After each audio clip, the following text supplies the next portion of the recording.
Olá pessoal, hoje nós vamos falar sobre as células-tronco, essas que são a maior esperança do futuro da medicina. Para entendermos o que são as células-tronco, é interessante lembrarmos que o corpo de um ser humano, como podemos ver, é formado por diversos tipos de células diferentes. Na verdade, nosso corpo consta de 216 tipos diferentes de células. Essas células não são todas iguais.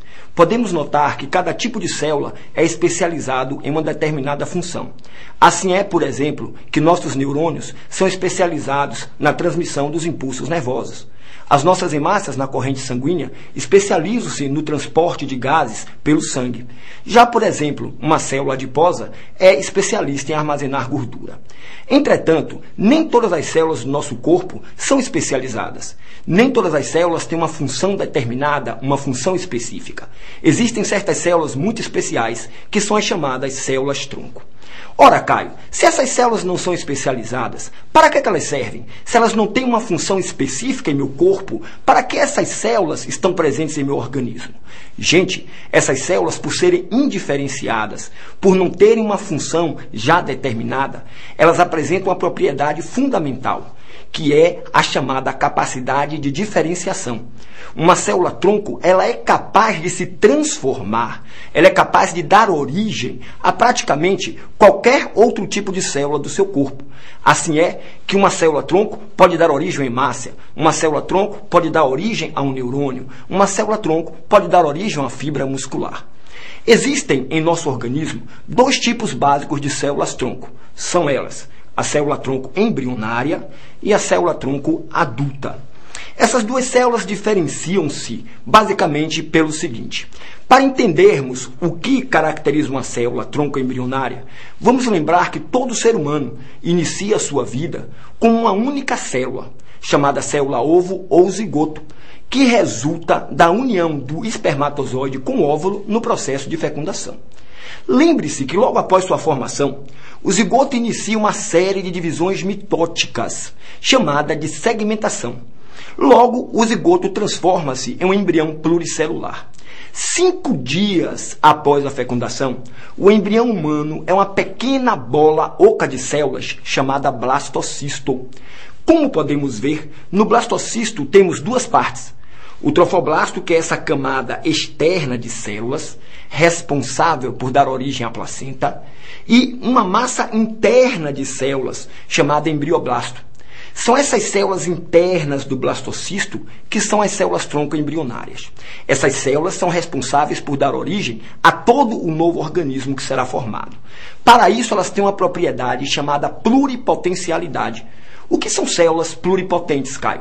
São células capazes de dar origem a todos os tipos celulares especializados. As células-tronco embrionárias, elas têm uma grande versatilidade. Elas podem dar origem a tecido sanguíneo, a tecido nervoso, a tecido muscular, a tecido adiposo, a tecido epitelial. Em resumo, elas podem se transformar em qualquer outro tipo de célula. Por isso são ditas pluripotentes. Por outro lado, temos também as células-tronco adultas, que, como o nome diz, são encontrados em tecidos maduros, tanto de crianças como de indivíduos, obviamente, adultos.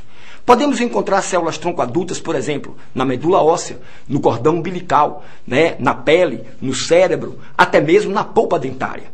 Porém, essas células-tronco adultas, diferentemente das células-tronco embrionárias, elas não têm a capacidade de pluripotência. Elas são menos versáteis, elas têm uma versatilidade menor. Elas são apenas multipotentes. São capazes de dar origem a apenas alguns tipos de células, apenas a um número limitado de células. Tomemos como exemplo a célula-tronco adulta mais conhecida, que é a célula-tronco da medula óssea, chamada célula-tronco hematopoética. Essas células podem originar os tipos de células que constituem o tecido sanguíneo, como glóbulos vermelhos ou hemácias ou glóbulos brancos ou leucócitos. Mas não espere que uma célula-tronco da medula óssea, em condições normais, venha a dar origem a um neurônio ou a uma célula hepática. Assim, podemos concluir que enquanto as células-tronco embrionárias são pluripotentes, as células-tronco da medula óssea e outras adultas são apenas multipotentes. Lembre-se bem, vestibulando, célula-tronco pluripotente origina todos os tipos de células especializados. Multipotente, apenas alguns tipos têm uma versatilidade menor. Células-tronco embrionárias são pluripotentes. Células-tronco adultas são apenas multipotentes. Agora que sabemos o que são as células-tronco e como elas se classificam em células-tronco embrionárias e adultas, podemos analisar como essas células podem ser usadas na medicina para a regeneração de tecidos e órgãos lesados, tanto por doenças degenerativas, assim como também por doenças traumáticas. Para exemplificar a terapia com células-tronco, podemos imaginar que aqui, ao meu lado, está o coração de um paciente com doença de Chagas. Sabemos que na doença de Chagas, o miocárdio é lesado pela ação de um protozoário chamado Trypanosoma cruzi, que é transmitido ao homem pelas fezes contaminadas do barbeiro. Obviamente, como o miocárdio desse paciente sofreu graves lesões, ele sofre de insuficiência cardíaca. Imagine que para tratá-lo, nós vamos retirar células da medula óssea desse mesmo paciente. Como vamos transferir células da medula óssea para o mesmo indivíduo, isso evita qualquer problema de rejeição.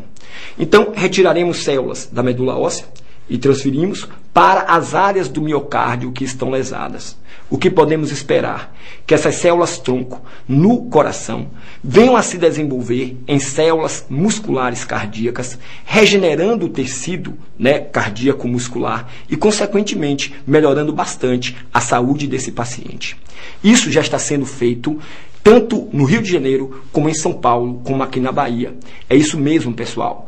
O Brasil está na ponta nas pesquisas com células-tronco, não só embrionárias, mas como também nas pesquisas com células-tronco adultas. Agora, vem a grande questão. Caio, se as células-tronco apresentam um potencial terapêutico tão promissor, se elas são a grande promessa, a tábua de salvação para tantas doenças, como o mal de Chagas, que você acabou de exemplificar, como o mal de Parkinson, o mal de Alzheimer, outras doenças degenerativas graves, como a diabetes mellitus tipo 1, fraturas ósseas, queimaduras, se as células-tronco apresentam tanta potencialidade terapêutica, por que há tantas críticas em relação às pesquisas com células-tronco, particularmente as células-tronco embrionárias? Gente, isso deve-se principalmente ao seguinte fato. Quando precisamos extrair as células-tronco do embrião, geralmente essa retirada causa a morte do mesmo. Ou seja, os embriões que servem como fonte de células-tronco embrionárias, regra geral, são sacrificados. Para muitos setores da sociedade, particularmente religiosos, a retirada de células-tronco causando o sacrifício de um embrião é um crime contra a vida, algo comparável ao aborto e, portanto, inaceitável. Entretanto, é fundamental que nós ressaltemos o seguinte: os embriões que são utilizados nas pesquisas com células-tronco embrionárias são embriões fornecidos por clínicas de reprodução assistida, embriões que são inviáveis e que foram descartados e que estão congelados nessas clínicas, podendo seguir dois destinos: ou permanecerem congelados indefinidamente ou simplesmente serem jogados no lixo. Em outras palavras, são embriões que jamais se desenvolverão em novos indivíduos. Baseado nesse fato, muitos pesquisadores que defendem a terapia com células-tronco embrionárias fazem a seguinte pergunta, para a qual eu gostaria que você prestasse muita atenção. Será que é justo permitir a morte de uma criança? Deixar morrer um jovem que sofre de alguma doença degenerativa letal para preservar um embrião que está congelado numa clínica de reprodução, esquecido, e para o qual só há dois destinos possíveis? Quais são eles? O congelamento eterno ou simplesmente o lixo?